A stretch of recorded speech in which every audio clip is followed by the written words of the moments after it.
Welcome back to the Navy Sports Magazine. Commencement might be this week, but the Navy track and field team continues to roll right along. That's a good thing as well. Pleased to be joined by senior javelin thrower Braden Presser. And, Braden, fascinated by throwers in your sport because we all get consumed with the people that run fast and the relay teams and things of that nature. But how does somebody get involved in throwing? What got you to pick up the javelin in the first place? Honestly, I just thought it looked pretty cool. We had like an 8th grade track and field show day in high school. We went up to the high school and saw all the different events. And I was at that point like a long jumper and a high jumper, and I did a couple of throws. I saw the javelin. I was like, man, that's really cool. And then we had like our 9th grade javelin tryout. We threw around a football, and then like half the kids are like, all right, you go do something else, and the other half you throw javelin, and here I am today. So glad I could throw a football well enough to throw. First of all, there's no question I would throw the javelin probably right in the back of my head. When you first started to try and master that technique, because like we all know in almost every sport, technique is everything. What was the hardest adjustment as an athlete to refining the type of technique it needs to do that to the level that you've accomplished it?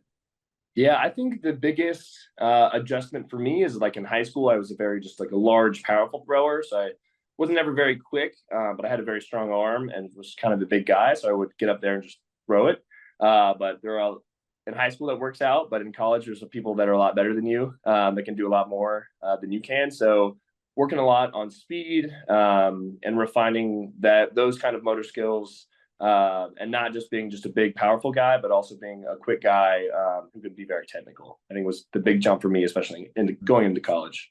Yeah, no doubt about it. When did you know that this was a potential vehicle to college for you? Probably like sophomore to junior-ish year. I started out throwing javelin freshman year of high school.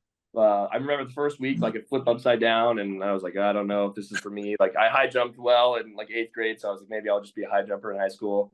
But it was kind of cool, so I stuck with it, and then ended up being like an okay freshman, and then kind of jumped out at the end of freshman year. And at that point, I was still playing basketball and football, and so I think really javelin really took a hold of my life kind of sophomore, junior year. I started going to like state championships and being like, man, I'm good at this, man. I'm really having really fun with this. And then I started getting some interest from some coaches junior year. And I was like, wow, this might be my path to go into some university.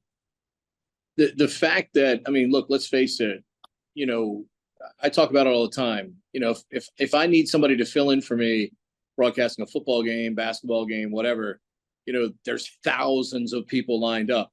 When you're out there with the javelin, especially at that age, I'm sure there's not a whole lot of guys and gals, around. It's a pretty small, unique group at that point. Who were people instrumental in helping you get there and getting that technique where it needed to be, and obviously now where you've been able to become a incredible Patriot League performer in that category?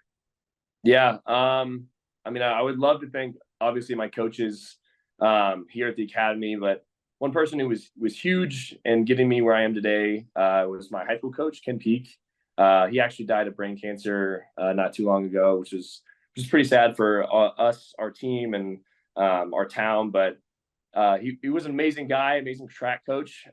He came in my sophomore year of high school, not really knowing a ton about the javelin, but so passionate about coaching and helping me learn and helping my teammates learn that he went to like seminars and was watching YouTube videos and this and that and this, and ended up being really knowledgeable on the technique and even not doing it himself in college, but he ended up figuring out how to coach people really well. And I'm really appreciative of him for doing that much for me and my teammates back in high school.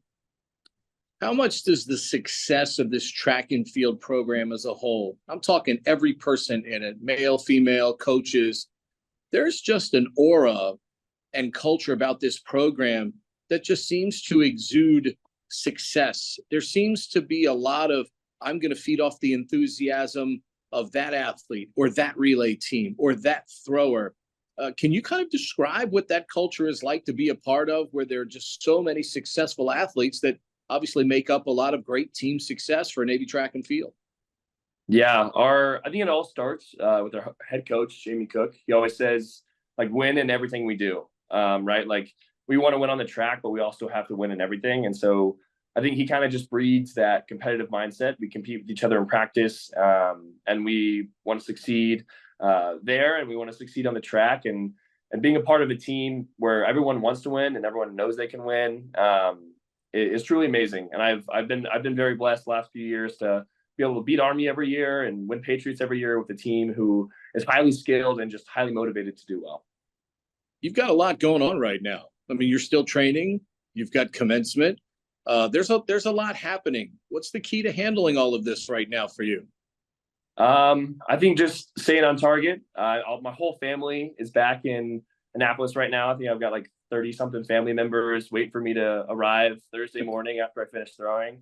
But as much as I'd love to be with them and celebrate with them, I think right now just keep my head on target. And the next thing I'm doing is throwing tomorrow and throwing well tomorrow so I can make it to the national championships in a few weeks. You're going to leave here as a pretty decorated athlete. What does that mean to you? And at any point, did you think, man, I didn't see this coming, or did you see this type of success potentially coming as a great track athlete? So I'm not totally sure on that question. I came in freshman year being a pretty good high school javelin thrower, but like with COVID, I wasn't really, I think, able to see where I could have gone my senior year. But freshman year, I think I was told by my strength coach and my coach in my upper class, like, this kid could throw really far. This guy could throw really far. And to me, I was like, I haven't done that in the last few meets. I haven't done that in practice. I'm not doing that. I was like, I don't know what you guys are saying. Like, I'm hitting these low, like 62-meter numbers, and you guys are saying like 70. I'm like, what are you guys talking about?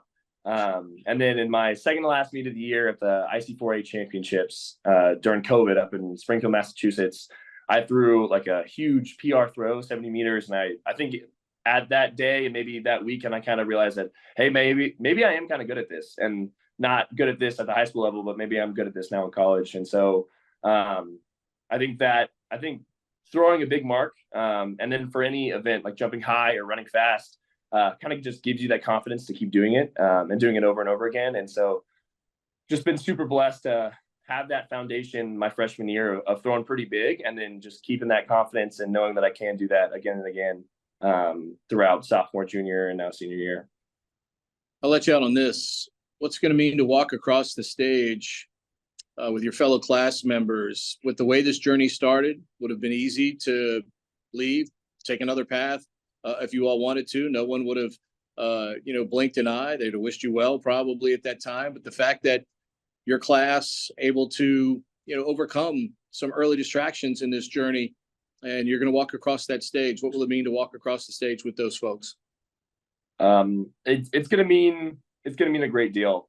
Again, I believe you're referring to COVID, and I think our class gets a lot of flack for having our plebe year in COVID and our plebe summer in COVID, but it was a tough time. I think tough mentally, very much as it was anything else. Just kind of struggled through with everyone else. No one really knew what was going on, but sticking together and pushing through and getting here to this mark. I remember talking to my mom at the beginning of senior year, being like, oh my gosh, it's my last year. And she's like, it's going to fly by. And I was like, there's no way. This place, it takes forever. It takes a long time. And I was sitting in my hotel room a couple nights ago. I was like, man, that flew by. But I'm so ready. I'm so excited to start, I think, the next chapter of my life. But right now I'm focused on throwing the javelin far. So.